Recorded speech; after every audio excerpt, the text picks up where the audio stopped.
I'm filming a video and I'm already nervous because I feel like it's been so long since I've actually set up the camera, gotten ready, and like actually filmed a real video. I'm currently sitting in my walker, my little rolly walker, because I could not figure out the camera placement when I was sitting on my bed. So I just whipped out my handy dandy walker. That's what you see, this black thing, if you're wondering. Every single day for the past like week and a half, I've been saying, I want to film a video, I want to film a video, but I've had no energy, like absolutely no energy. So I didn't just want to come on the camera and be like, hey guys, I don't feel very good, and just be so blah. But today I do feel really good, and I'm excited to answer some of y'all's questions that you left me on Instagram and just overall update you guys about how we've been doing and just chat and have fun with you guys. Okay, so the first question says, how long will it take you to heal completely? And I wish I knew the answer to that. Basically, both of our timelines were like 6 to 8 months, you'll be feeling like back to normal, and then like a year until you're like jumping around, running, and doing everything that you did before the accident.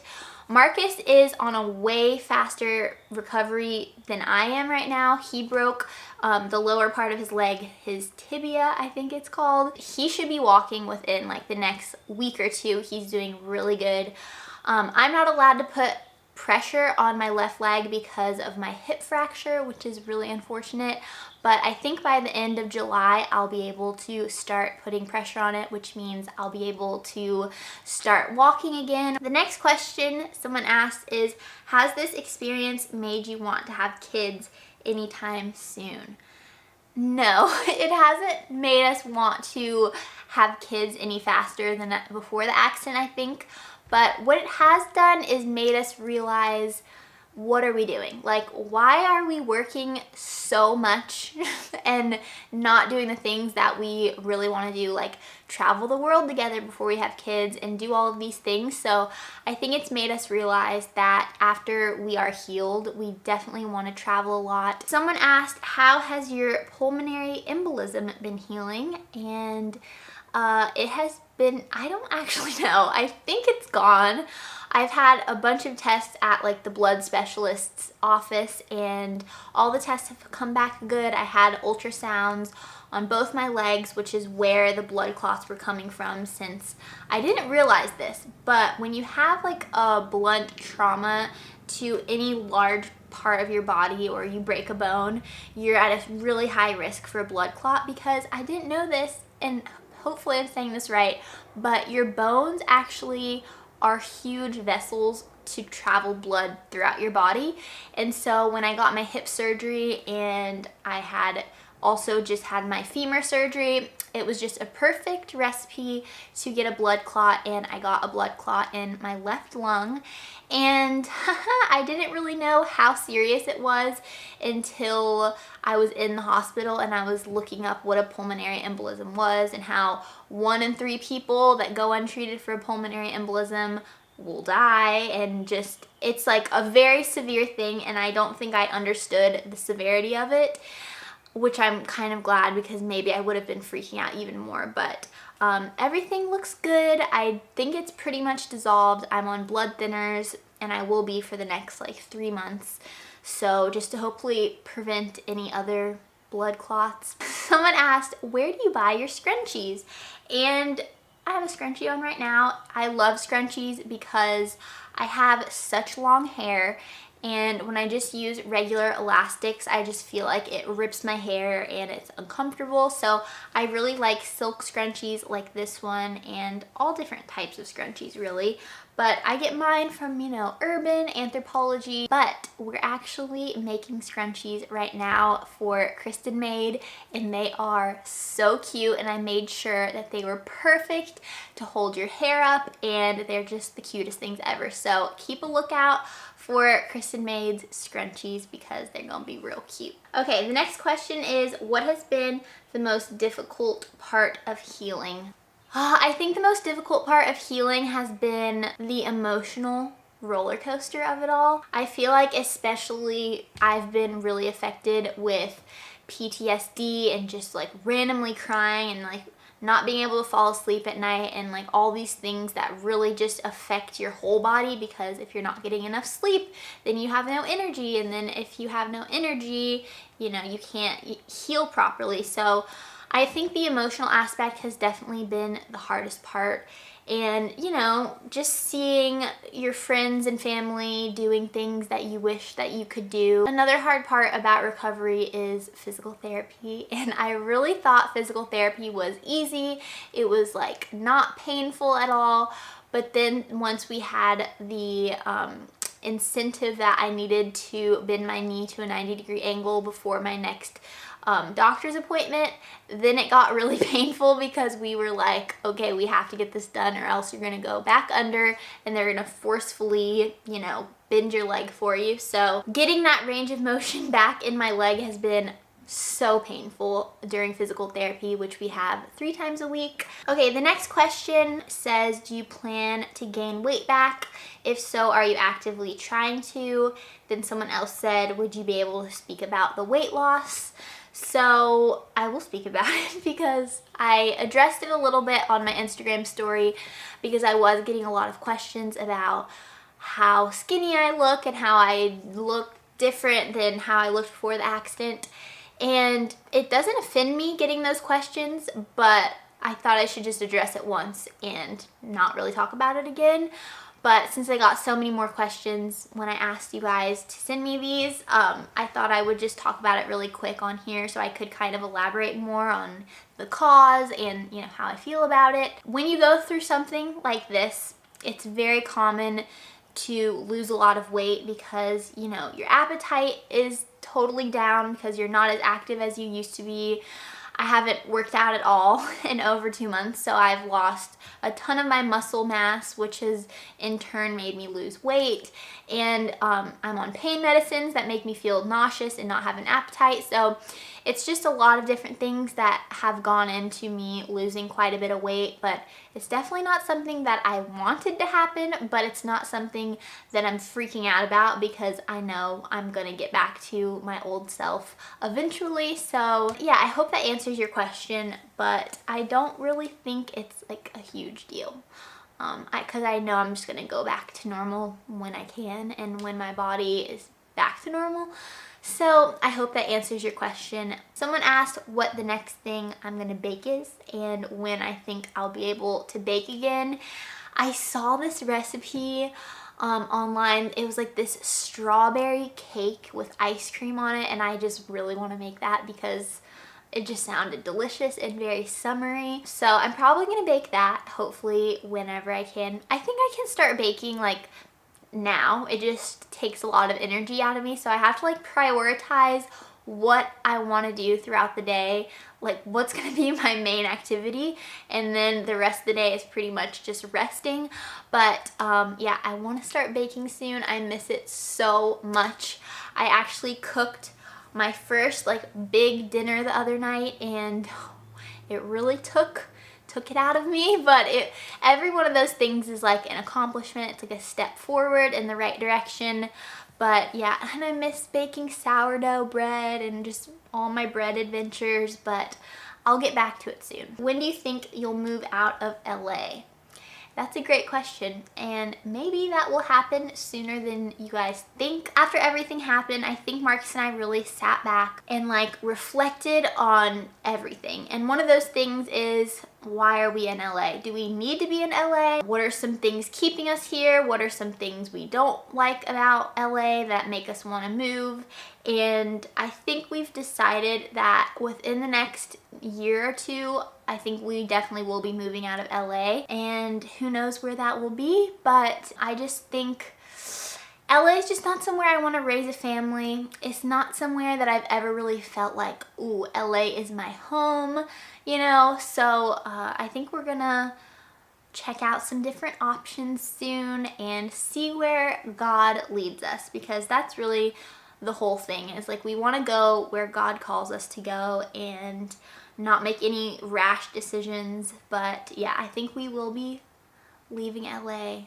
Someone asked, were your hospital bills expensive? They were so expensive. We don't even have the full total yet, but we're guessing it's gonna be, I don't know if I'm allowed to say the number. I don't see why I wouldn't, but I think it's definitely gonna be over like $600,000. Like, that's just my estimate. I mean, just the ambulance ride to the hospital was, I think, $2,000. So that's just for one person. So that's just $4,000 just getting to the hospital right there. And then we had major surgeries. I had 2 major surgeries. I had so many x-rays, CAT scans, all that kind of stuff. So yeah, very expensive accident. I mean, we have insurance and everything like that, but yeah, definitely a lot of money. Another question is, what have you guys been eating at home? And my mom was here for over 2 months, or I think exactly 2 months she was here. She was cooking us breakfast, lunch, and dinner, and it was the best thing ever. And now that she's gone, we've been Postmating a lot. We've been eating lots of frozen meals that she left for us, cereal, smoothies, everything like that. So yeah, it's really stunk not having my mom here. I was like, wow, I got so spoiled not having to ever even like think about food because she just was on it. Did you have to get tested for COVID every time you went into the hospital? Yes, I did have to get tested for COVID, and I got admitted to the hospital 3 different times. So I had to get it 3 times, and all 3 times I got the test where they put it in your nose, up, up, up. It feels like you're tickling your brain. It is so uncomfortable, but you have to get tested before you get admitted to the hospital. So I did get COVID tested 3 times, and they were always negative, thankfully. Will the broken hip affect your ability to have kids? I thought the same thing, and I was worried about the same thing because, you know, when you have a baby, you always hear about like how your hips spread out and, you know, get wider, and I was like, well, I have screws in my hips. Is that gonna mess everything up? Since my screws and everything is like way lower in my hip, it's like almost basically like my femur bone, but like at the very top, they said it won't really affect anything. So I'm hoping that's true. Not a cue, but show us the pic that made your mom throw up.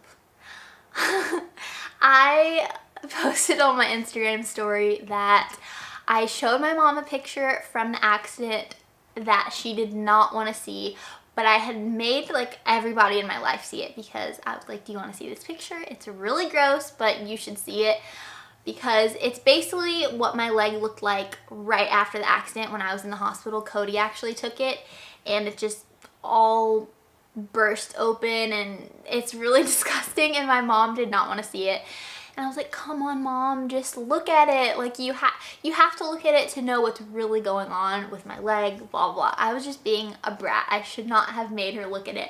But she looked at it, she was disgusted, and she went into my bathroom and threw up. And I felt so bad. And then when I posted that on my Instagram story, everybody wanted me to post the picture, which I will not be posting on this video, at least, because I will definitely get demonetized for like bloody leg, I think. But I don't know, maybe someday if I find out how to put like a sensitivity warning on my Instagram story, I'll post it for those of you who really want to see it. Someone asked if I'm still able to drive. Technically, I'm not allowed to drive right now because I am on pain medicines, and you're not supposed to drive while taking that kind of stuff.